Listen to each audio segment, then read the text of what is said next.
blistering heat of Silver Creek, Texas, what started as a routine drone surveillance mission uncovered something no one was ready for: the most advanced criminal operation ever discovered on American soil. Hidden beneath an ordinary-looking ranch was a 75,000 square foot underground fortress.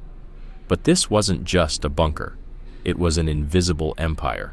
Built by the Los Vitres Cartel, this facility included high-tech communications, weapons manufacturing lines, and a state-of-the-art command center capable of directing operations across 2 continents. For Border Patrol agent David Herrera, the discovery launched the largest joint operation in the agency's history. But as his team moved deeper into the structure, they realized this wasn't just about drugs or guns. This was about power on a whole different level. What they found inside unraveled a criminal web so vast it took 6 months, 3 federal agencies, and cross-border cooperation just to begin breaking it down. Before we go deeper, let us know where you're watching from. And if this story hits you, subscribe, because tomorrow's drop is even more intense. Now back to it. Agent Herrera had already picked up strange thermal readings under the ranch. "Whatever's down there," he said, "is pulling insane power." Maybe it was just a giant basement, except this basement was burning more electricity than half the town of Silver Creek, and it wasn't even connected to the grid. "They've got their own source." "Command, this is Agent Herrera, beginning perimeter check of the Martinez Ranch." "Copy that. Be advised. Increased movement in your sector." "You shouldn't be here," said a voice behind him. It was Rosa, a local informant. "This is still U.S. soil," Herrera replied. "Los Vitres aren't like the others," she said. "They're sharper, more calculated. People are scared, David. Something big's coming." "What are we looking at?" Herrera asked. Thermal scans showed industrial-level heat patterns, but too structured to be random. "This is systematic," Park noted, "enough for probable cause." A lone hawk circled above as Herrera returned to the outpost. Rosa's warning stuck with him. The Martinez family had owned that land for generations, until 6 months ago, when they sold it and vanished overnight. "Show me satellite history," Herrera told the techs. The footage revealed a slow, careful transformation. Late-night supply runs, construction equipment that arrived and never left, workers who simply disappeared. "There's your probable cause," Park confirmed. Power usage spiked right after the construction started, no permits on file. Under the punishing Texas sun, a convoy of unmarked vehicles pulled into the outpost. Director Johnson gathered the team. "We hit at dawn," she said. "Full tactical sweep. Whatever's under there, we catch them before they vanish." Herrera studied the last thermal feed. The underground structure moved like a living thing, too smooth, too coordinated. "They're expecting us," he muttered. "What makes you think that?" Johnson asked. "Look at their patrols. They're not hiding. They want to be seen." Through his binoculars, Herrera scanned the simple ranch house, a facade masking something colossal. Wind stirred the dust, revealing tire tracks that led nowhere. "If we go through the front," he said, "we're walking into a trap." Johnson paused. She trusted Herrera's instincts. "What's your play?" "Find the blind spot," he said. "Everyone has one." That night, the team pored over blueprints and thermal data. The ranch sat like a fortress in the dark, but even fortresses have weaknesses. "Ventilation shafts," Park pointed out. "They have to surface somewhere." The team worked through the night. At dawn, they'd strike. But just before sunrise, as Herrera stepped outside for a final check, he saw her, Rosa, hidden in the shadows. "They know you're coming," she whispered. "But they don't know about the tunnels." "Tunnels?" "The old mining shafts. Before the ranch was even here, Los Vitres sealed most of them. But I know one they missed." And just as the sun cracked the sky in hues of purple and orange, the real game began. Herrera now faced a brutal choice: trust Rosa's intel and risk walking straight into another trap, or stick with the original plan and possibly miss the one shot they had. Either way, in just a few hours, the truth buried beneath the Martinez Ranch would be exposed, and there'd be no turning back. The old mining tunnel yawned open, stretching deep into darkness, its walls etched with the forgotten stories of another era. Rosa's information was dead on. Behind thick layers of overgrowth, the hidden entrance dropped farther underground than any official map had ever shown. Herrera led a small team through the tight passage, while the main force held position above, ready for a synchronized breach. "These support beams are new," Herrera noted, scanning the structure. "Someone's been keeping this place alive." Their boots echoed off stone, filling the tunnel with eerie rhythms. Above ground, the main team readied for assault, unaware they were about to uncover something far more dangerous than drug smuggling. "Movement ahead," a team member whispered. Heat signatures flickered behind the wall. "Hold position." "Park, what do you see?" Herrera asked. "Multiple targets," she replied. "Moving in structured patrols, and something else. There are larger chambers beyond the main area. This isn't random." Then they saw it. The first real clue this wasn't just a cartel bunker. A reinforced steel door seamlessly fused into the rock wall. Modern, secure, precise. "This isn't cartel work," Herrera said quietly. "This is military grade.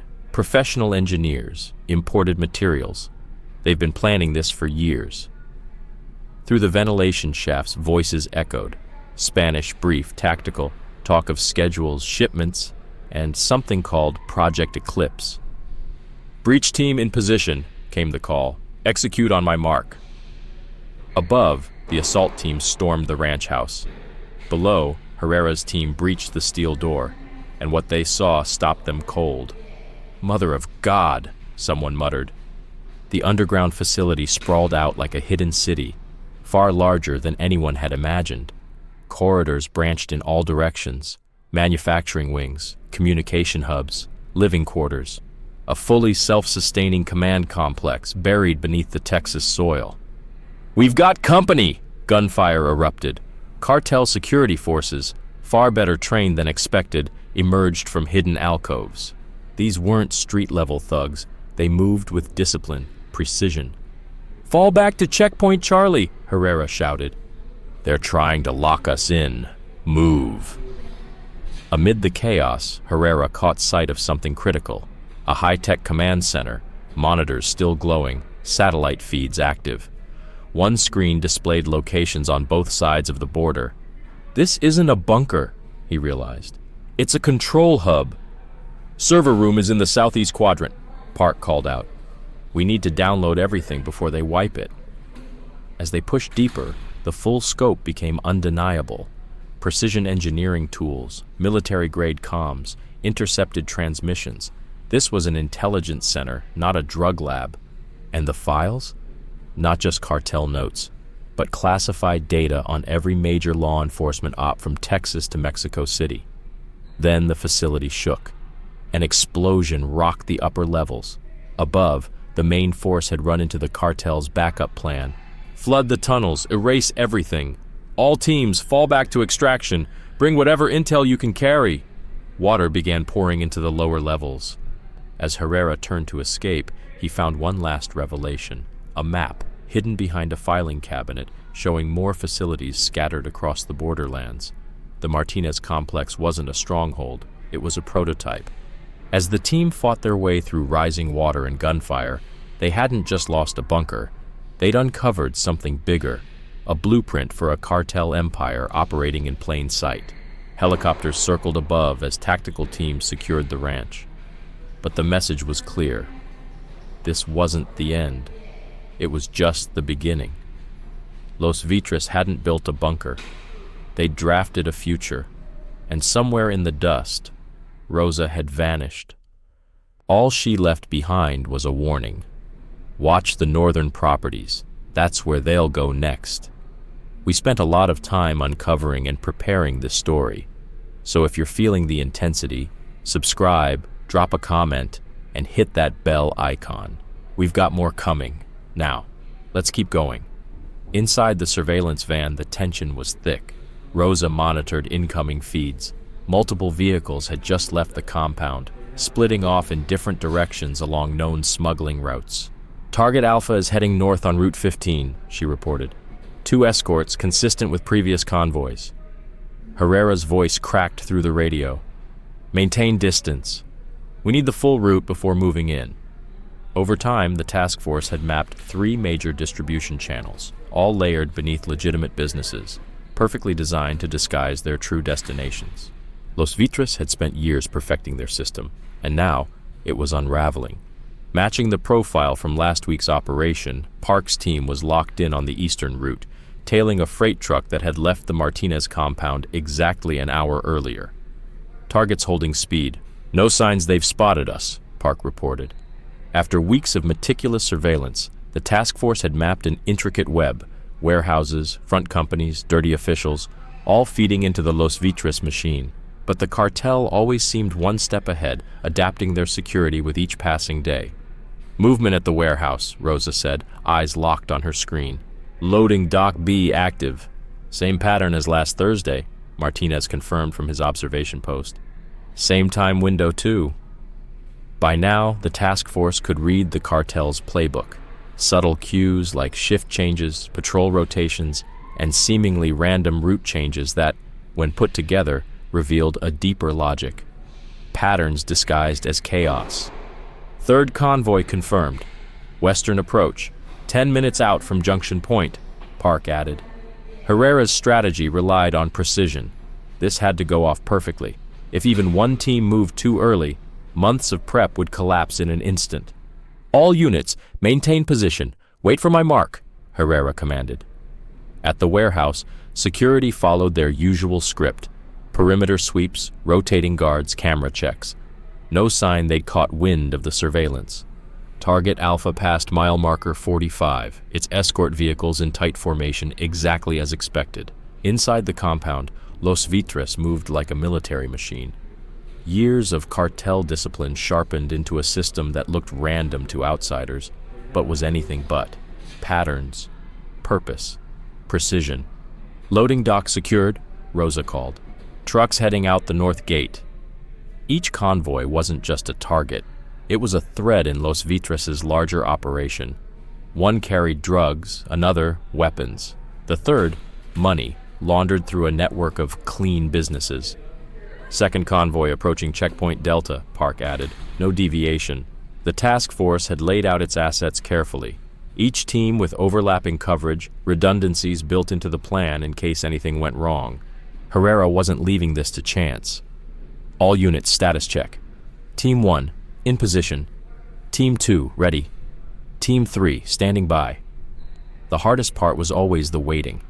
Hours of watching, tracking, reading the rhythm of cartel activity, hoping for the exact moment to strike. Targets converging on Sector 7, 3 minutes to intercept. Los Vitres had grown comfortable in their dominance, falling into habits they thought were unbreakable, but those habits had become patterns. And patterns are meant to be broken. Visual confirmed on all primary targets, Rosa said. Telemetry matches previous runs. The teams were locked in. Emergency response was staged across multiple fallback points, every angle covered, every scenario accounted for. Team 4 reporting suspicious activity, a voice cut in. Possible counter-surveillance at secondary location. Maintain distance, Herrera responded. Focus remains on primary targets. All teams knew the drill. Strike at the exact same moment. Anything else and the cartel could warn the others and vanish into the wind. Final approach confirmed, Park said. Targets entering optimal intercept zones. Herrera nodded to himself. Team 2, target approaching your position. 30 seconds. Warehouse guards remained oblivious, their attention facing outward as the trap closed around them. All units, prepare to execute. Await final confirmation. Rosa watched the screen. 3 convoys, 3 teams, everything falling into place. She took a breath. Target Alpha crossing final marker. Convoy 2 in position. Convoy 3 confirmed. Herrera's voice came through calm as ever. All units, execute on my mark. 3, 2, 1, execute. The night exploded. 3 teams, 1 plan, 0 warning. The operation unfolded like clockwork. Precision assaults on every front. Team 1, engaging. Team 2, moving in. Team 3, perimeter secured. Los Vitres never saw it coming. Their well-oiled security crumbled under the force of a perfectly synchronized strike. Primary target secured. Second convoy contained. Warehouse breached, the teams called out. Rosa watched the screens light up with movement and chaos. Years of silent preparation exploding into just minutes of clean execution. All targets confirmed secured, she announced. Beginning evidence collection. It was a win beyond expectations. 3 critical supply routes crippled. Key players in custody. Major evidence recovered. Shipping manifests match projected routes, Martinez reported. Inventory confirms the intel, but Herrera had learned something over the years. With cartels, no victory is ever the end. There's always a ripple effect. Maintain perimeter security, he ordered. This is just the beginning. As the raid wrapped and evidence teams moved in to process trucks, inventory, and seize tech, one truth hung heavy in the air. The war was far from over. Units, hold perimeter security, Herrera ordered, scanning the chaos of the warehouse floor. Martinez stepped forward with an update. First convoy confirmed. 3 million in cash, mixed denominations. Exactly what we'd expect for street-level distribution. In the command trailer, Rosa coordinated with the forensics team, documenting every box, every pallet. Los Vitres' obsession with detailed record-keeping, once their strength, was now their weakness. Second warehouse shows a serious weapons cache, Park added over comms. Military-grade hardware. South American origin, most likely. As the scale of the operation unfolded, a disturbing picture emerged. Shipping manifests pointed to a web of legitimate businesses across 3 states, masked by shell companies and false documentation. Sir, Rosa called out to Herrera, you need to see this. They're moving product across state lines using a construction company with government contracts. Herrera's eyes narrowed. How many sites? Minimum 12, all active, all official. The corruption ran deeper than anyone imagined. Building inspectors, contract officers, even local officials, compromised through a mix of bribes and threats. Third convoy's cargo confirmed, Martinez added. Pure product. Professionally packaged, street values around 20 million. It was a crippling blow to Los Vitres, but Herrera had seen enough operations to know this kind of damage demands a response. Start ramping up surveillance on known associates, he ordered. They'll try to rebuild faster than we expect. Back in the holding area, interrogations had already begun. Low-level drivers and logistics staff were scrambling to make deals. They're scared, Park noted. More than usual.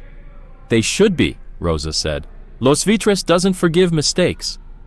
Among the seized documents were expansion plans, new routes, new partners, new regions, all compromised now.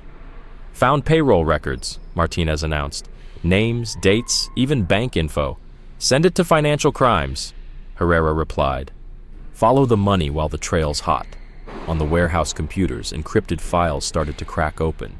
Emails, shipping schedules, contact lists. Hidden beneath fake invoices and standard exports, Los Vitres had run legitimate cargo alongside illegal shipments, a tactic that made detection almost impossible. Customs can't scan every container, Park said. Statistically, the numbers work in their favor, but now the numbers were working against them. Each new discovery opened more questions, exposed more targets. The task force's investigation widened by the hour. Sir, we've got repeated phone contact with someone inside the Port Authority, Martinez said. That could be our next breach point, Herrera nodded. Get me everything. Even the captured drivers became valuable. Years of running fixed routes had made them observant, attuned to small details their bosses ignored.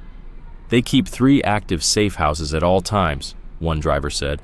Rotate them every few months. But these ones are still hot. Rosa cross-referenced surveillance data. He's right. We've seen irregular movement at all 3. The task force began drawing up follow-up operations, knowing they had only a narrow window before Los Vitres shifted tactics. We hit them hard, Herrera reminded the team, but this is when they're most dangerous. On the streets, the impact was immediate. Informants reported that the cartel's sudden absence was triggering a power struggle. Territory fights breaking out in sectors 4 and 7, Park reported. Smaller gangs trying to take over. Expected, Herrera replied. Keep watching. It might lead us to more of their infrastructure.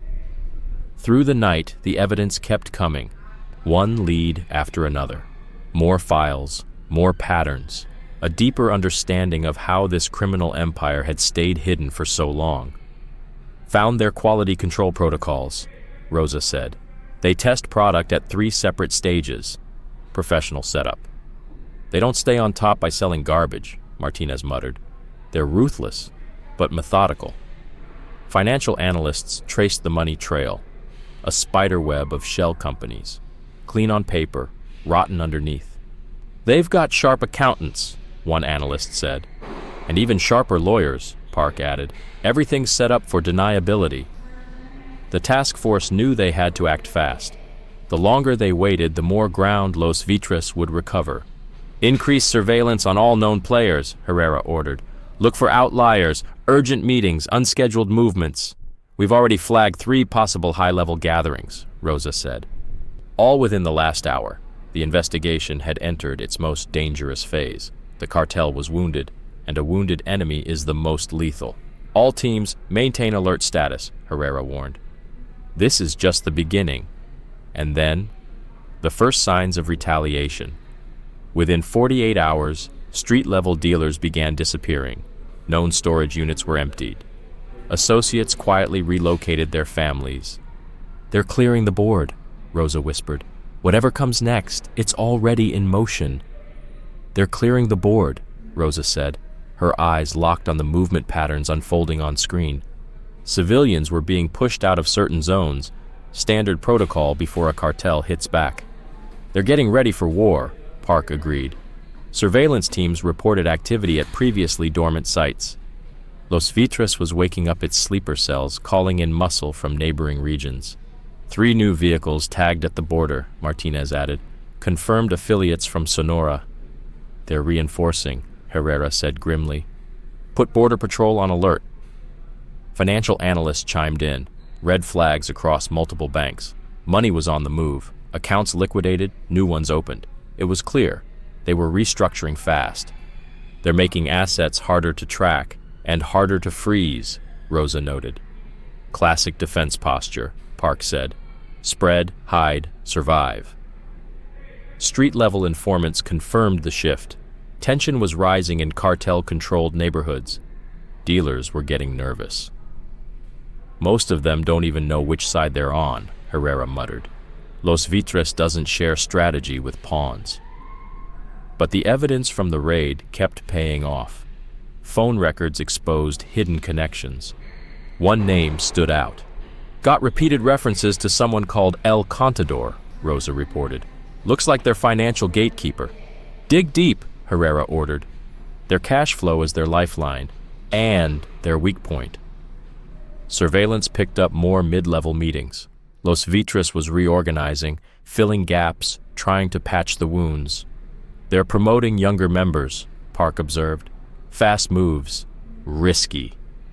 Desperation, Martinez said. In this world, experience still matters. Monitoring teams stayed tuned to emergency frequencies, waiting for the next escalation. History had taught them cartel wars follow a pattern. 2 fires reported in Sector 6, Rosa said. Properties linked to the raid. They're scrubbing the evidence, Herrera nodded, trying to erase what we missed. Citywide, smaller gangs were testing boundaries. Without direct orders from the top, Los Vitres' grip was slipping. 3 shootings in 6 hours, Park reported, all in contested zones. They're losing control of their buffer, Martinez added. That opens doors for us. Meanwhile, the forensics team continued dissecting every detail from the raids. New layers kept unfolding.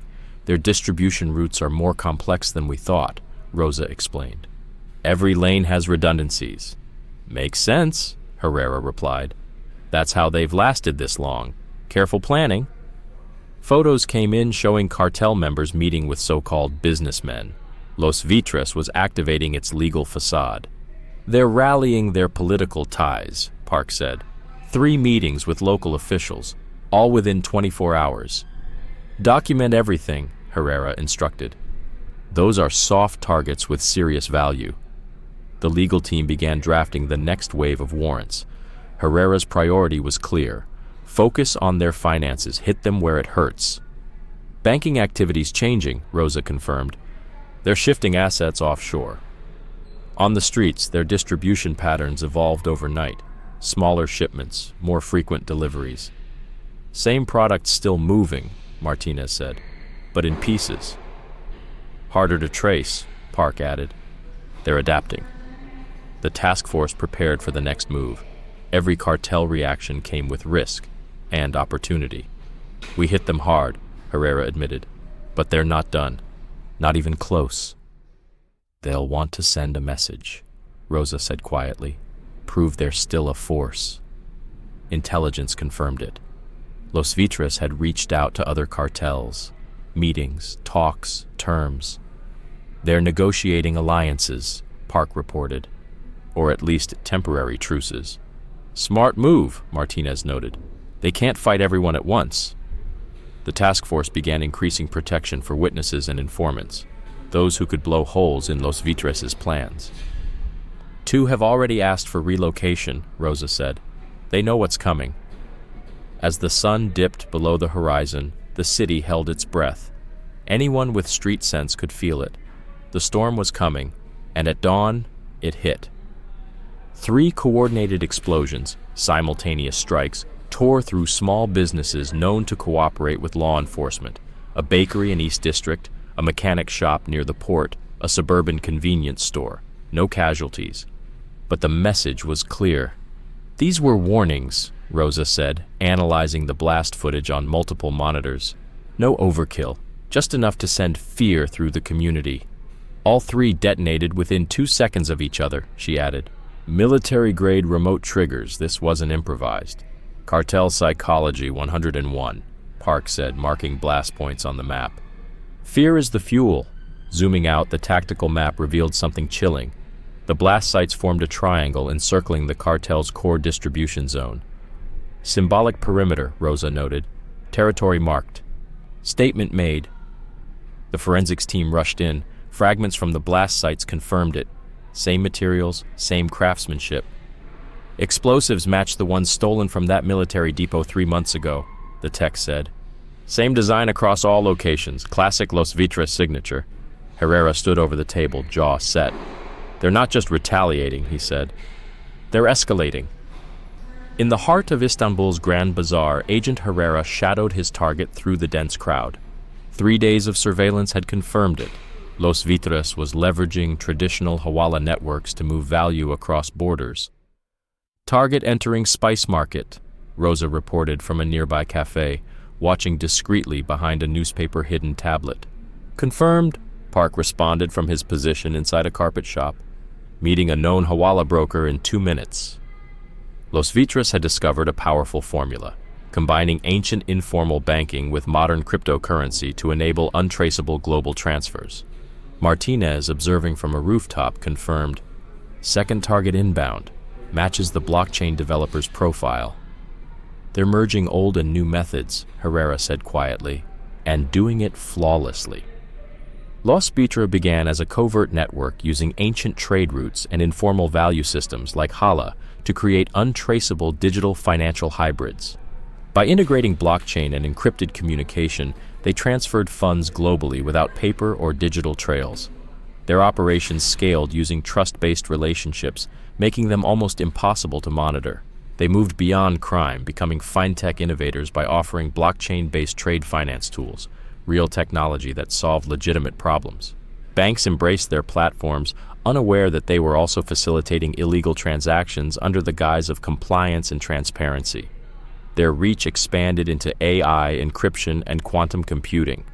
In Tokyo, they led groundbreaking research in quantum-resistant encryption and predictive logistics AI. In Silicon Valley, they unveiled quantum computing breakthroughs, attracting global investment and reshaping cybersecurity. In Singapore, their quantum-powered trading algorithms outpaced global financial markets, generating profits and transferring value undetected. In the Middle East, they gained control of oil infrastructure using quantum systems and offered protection services under the guise of cyber defense. At CERN, they covertly developed quantum teleportation using antimatter, pushing the boundaries of physics. In orbit, they deployed quantum satellites, revolutionizing space communications and positioning. Their tech became essential across aerospace sectors. In Washington, they infiltrated U.S. military quantum systems, not to sabotage but to enhance, offering platforms that outperformed government capabilities. The Pentagon began negotiating contracts, turning them into a defense partner. In global finance, they built compliant investment networks, trading algorithms, and banking institutions indistinguishable from legitimate players. In real estate, they dominated Gulf development projects using clean documentation and regional expertise. Their shipping empire now spans global trade routes with legitimate vessels, perfect compliance, and integration into global logistics. Finally, in Europe, they overtook energy markets by acquiring renewable infrastructure and trading power across the continent using advanced algorithms. Los Vitres began as a covert network exploiting legal gray areas, but over 2 decades, they evolved into a sophisticated corporate empire that no longer needed crime. By mastering global regulations and using superior methods, they redefined industries, energy, agriculture, finance, logistics, and compliance, while making criminal activity obsolete. In Europe, they took over power markets not through corruption, but by outperforming traditional players with flawless execution and innovative energy trading systems. Regulatory bodies quietly adapted as Los Buitres became too embedded to remove without risking a crisis. Their energy empire became the new standard. In Asia, they built a dominant agricultural conglomerate through legal acquisitions, sustainable practices, and superior yields. From rice in Thailand to palm oil in Malaysia, their fully compliant operations attracted praise rather than suspicion.